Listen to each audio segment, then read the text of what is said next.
This week's episode of Macgasm TV, we were talking about some games and some apps for the iPhone. Yes, specifically one's looking at the London Olympic Games and also staying safe while you're out in the sun this summer. And mine's a football game and kind of a Pokemon knockoff. It's weird.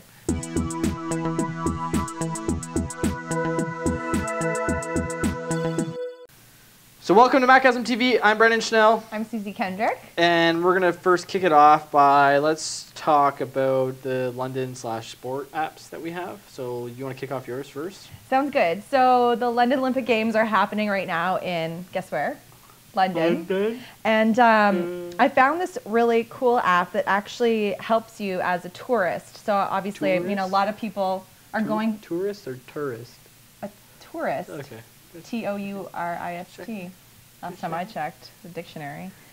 So I found this really cool app by a company called Moby Explore, and it's called Great Britain You're Invited.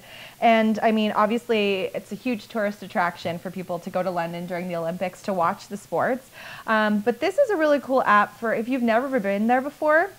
It has different categories for transport, discover, rooms, eating, go to, and shopping, and cool different things that you can look at. So say you've never been to England before and you want to know what's in the area that you can go and do easily without having to talk to a concierge. You want to be self-sufficient, use your iPhone over there.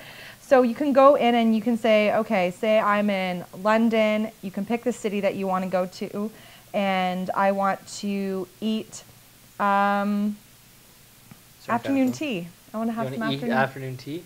Well, I mean, I don't know. It depends how you eat, what your eating style is. You can eat the tea or you can drink. I mean, I don't. Sometimes, you know. I don't discriminate. So afternoon tea is actually a light meal of delicately cut sandwiches and scones, clotted cream and jam.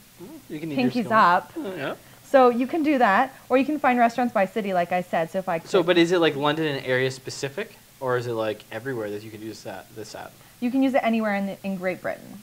Okay.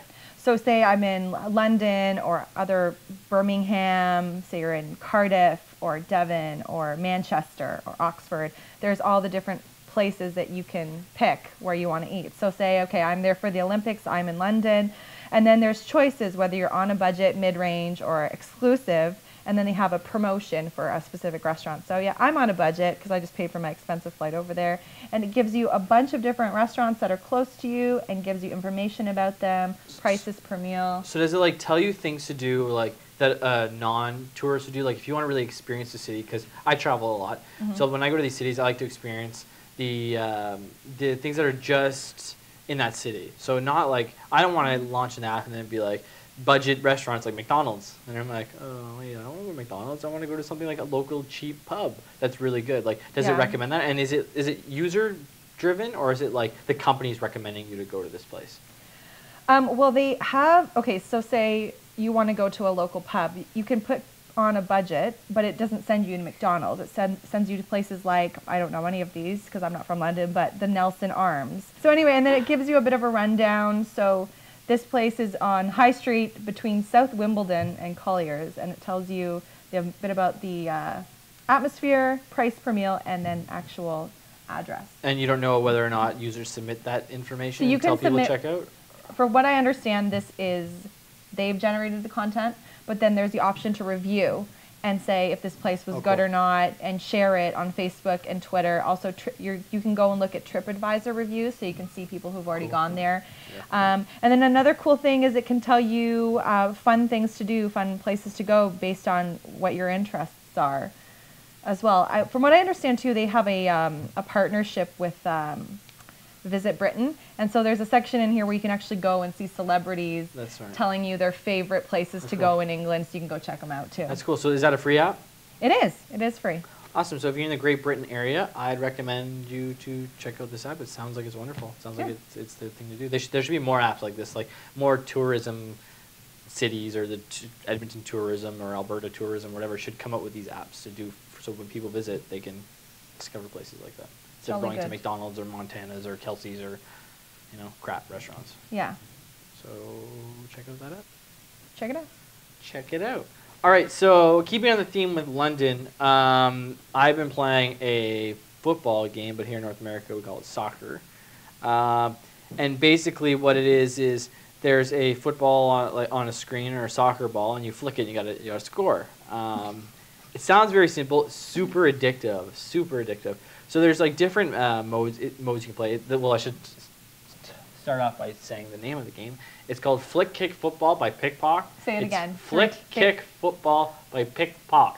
Say it 3 times fast. No. Well, just try. FlickKick Football by PickPock, FlickKick Football by PickPock, FlickKick Football by PickPock. You did it. Yeah. There you go. Hey. So it's free.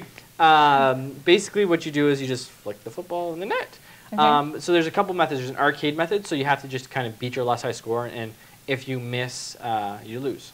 So you could kick it once, and if you miss the net, or if there's little guys that kind of sit in the way or move back and forth, and if you hit them, then they stop the ball and you get the goal. However, if you score like in the corners of the net or really high near the crossbar, you get like a free ball. So if you miss one ball, you get a free kick. Okay. So you can just flick it, and you flick and curve your finger, and the ball will curve, and the amount that you curve your finger is depending on how much the ball will curve. So you could bend it like Beckham virtually. Ayo. Aye. So there's that one, and there's a bullseye one. So there's bullseyes that you have to hit, and then your guy moves around on the screen, so he'll go further to the right or further to the left or further back. So you got to flick it higher, and you got to hit the bullseyes, and you have time. It's time, so you got to keep hitting the bullseyes, and if you keep hitting the bullseyes, you keep gaining more time. And then the last one, there's a multiplayer function, which is fun. I played that a couple times.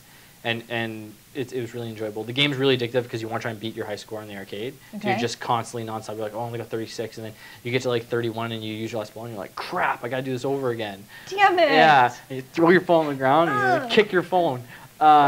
So it's super addictive, and it's free right now on the App Store, so I recommend checking it out. It's FlickKick Football. FlickKick Football, FlickKick Football, FlickKick Football. Yeah, see, it's by PickPock. You have to say by PickPock. Oh, I missed that. PickPock. Okay. All right, so that leads us to your next app and your final app. So for summer, a big concern always is protecting yourself from the sun. That's how hot it is. Are you complaining it's about hot the as heat? Balls. And then in the winter, you're going to complain that it's too cold. No, I'm like a little fat, skinny kid. I'm always hot. I don't know how. Anyway, so my sister works at Johnson & Johnson actually for their sun care line, and so I always get emails of those scary videos and pictures of what's going to happen to you if you don't, protect your skin properly. But our audience doesn't go outside. When they do go outside for golfing, or perhaps you like fishing. No, they don't golf or fish. Well, they're going to have to go outside to go buy more techie stuff. They're albinos, and you can see through their skin. Transparent.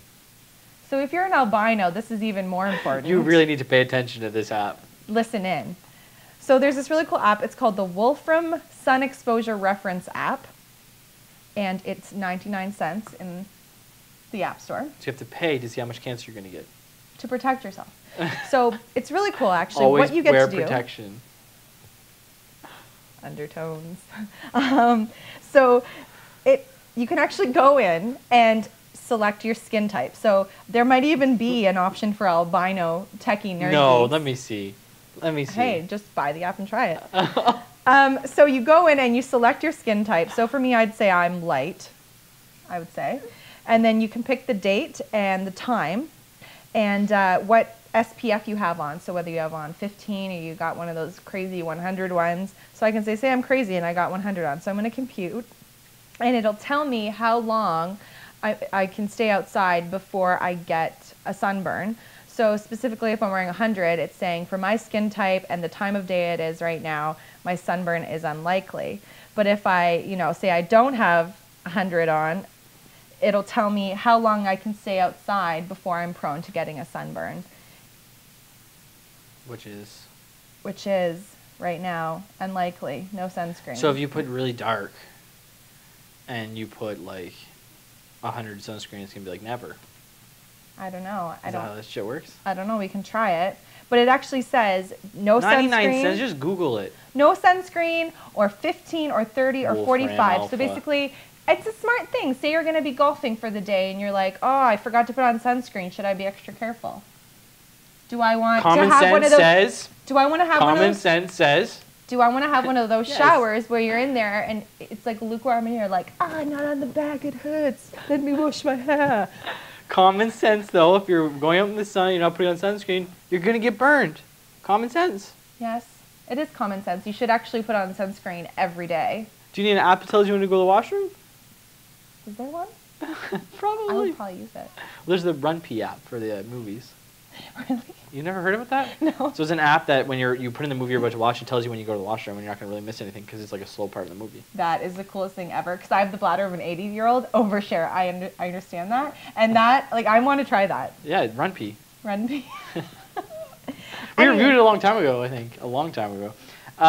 Yeah, so that's an app by Wolfram Alpha. It also is functional to tell you sunrise and sunset times. So if you're a vampire and or a werewolf and you need to know, you can use it. It also gives you general forecasts, and you can actually ask Siri to tell you. So, when am I going to get cancer? Hi Siri, can you please tell me what the UV forecast is for today? Here's the weather for today. Oh, why thank you. And then she tells you, and she tells you what the UV index is, and it's super helpful, and it's easy. Okay, well, will Siri tell me? Siri, when will I get cancer?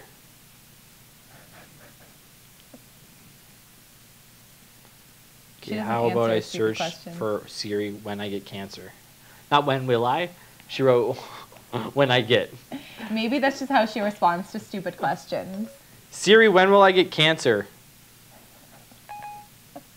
I don't know that, but I could search the web for it.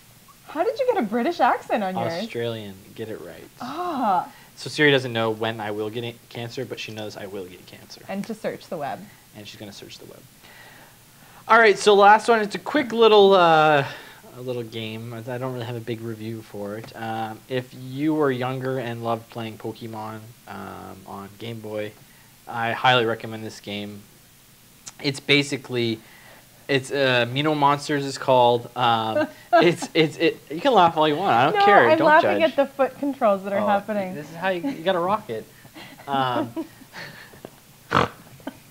Yes, we got it on camera.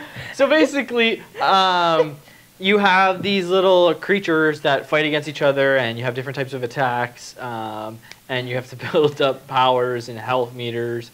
And then you fight different creatures on an island, then you save up all your powers if you want, and you can fight the boss.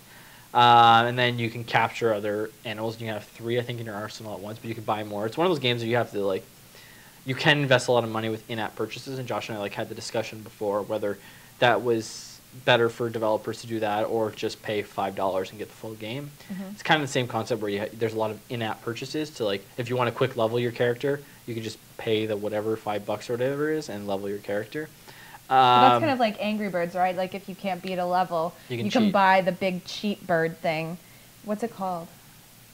You know what I'm talking about? Hawk or something. Oh, the hawk. Yeah, you can buy the hawk. There's a new game out from Angry Birds, which we'll review at a future date, but we won't say anything. Anyway, so it's like that.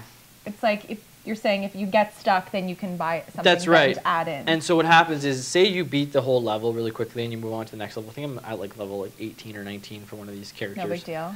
No, it flies really quickly. And say you beat the level, there's time. It's like the little sections on the island that have like the bad guys are on timers. So once you beat them, if you go back to that island after you beat the second island, the time will probably have expired and you can play again. How they get you though is, I'm guessing if this game is for children and your children have ADD and they just play nonstop the game, if your characters die and you run out of your health meter, you have to wait 15 minutes to refuel your characters. Oh. So if you die, and you quick rehealth, and you quick die again, you have to wait 15 minutes, or you can buy more lives, right? Oh. But I had never ran into that because I played it once and then I died or whatever, and then I went back and just exited the app and then tried it again later, so I didn't have to really. That wasn't a big concern for me, but you fly through it. It's almost like Pokemon. So if you like Pokemon and you're looking for a similar type kind of game where you fight against other characters and you do different combos to attack and stuff, I recommend it. It's Mino Monsters. What's your favorite combo? I don't know what they're called. But like, what does it look like? One, the guy, it's the first one, but he just shoots waves at them. Okay, like water? Yeah. But then the one monster was immune, so he almost kicked my ass. Goddamn Pokemon. Friday night at Brennan's house. Playing Pokemon. I want to review in the future too Magic the Gathering for the iPad. Okay. Yeah, I was a nerd growing up. Dungeons and Dragons. Here's the Magic ultimate the question Gathering. of the nerd though. Did you ever lie to someone and say you had to stay in and do homework because you had a World of Warcraft raid? No, I'd never lie. I just told them the truth. I stayed inside and did WoW. Did I not, Josh? Me and my buddies would play till like 4 in the morning, and we'd play WoW all night. And I'd just tell people. I'd tell my girlfriend she'd come over, and I'd be like, "All right, you can sleep. I'm playing WoW." Straight up. Anyway. I'm not afraid of being a nerd.